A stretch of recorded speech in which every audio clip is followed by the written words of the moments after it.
So let's say you own a pencil factory, I'm a worker in that pencil factory.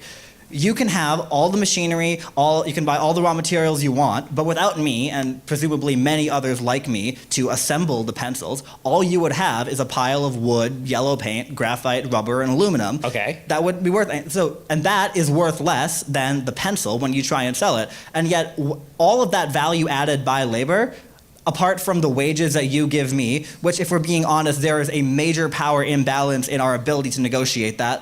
If all that putting the pencil together requires is basic use of your prefrontal cortex, then yes, your labor is alienable at lower rates than if you are a doctor. That's not the fault of the person who owns the machinery. But if you didn't have workers like me and your pencil factory and you were just one man. But I do. I have millions of people who are willing to do that voluntarily for me.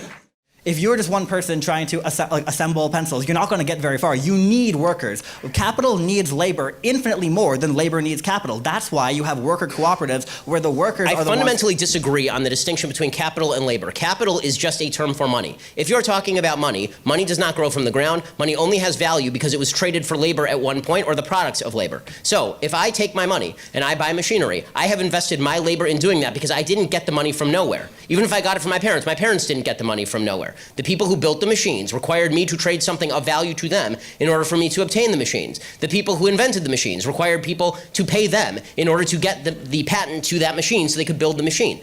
The problem that I'm seeing in what you're saying is you have still failed. If what you're talking about is a system of voluntarism, you still have not named any area in which we disagree, and yet you're telling me that you're a socialist and I'm a free marketer. So one of us has got this wildly wrong, and I'm pretty sure it's not me.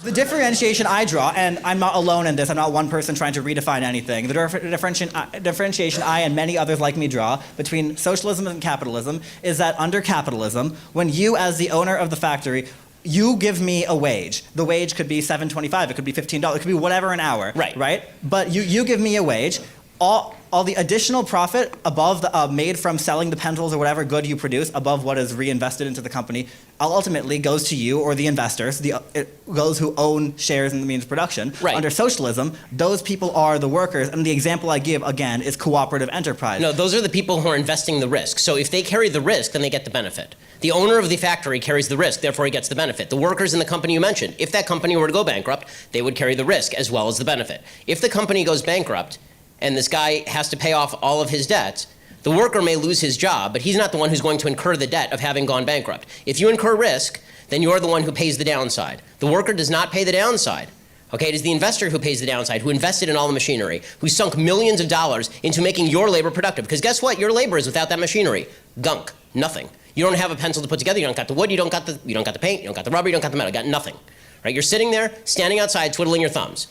It required somebody to invest, who do you think put more in? The guy who spent millions of dollars buying all the machinery, leasing the place, making sure there was a management structure, doing the LLC formation, making sure all the tax code was in compliance, or you standing outside because you can stick a piece of graphite into a piece of wood? Now we're done.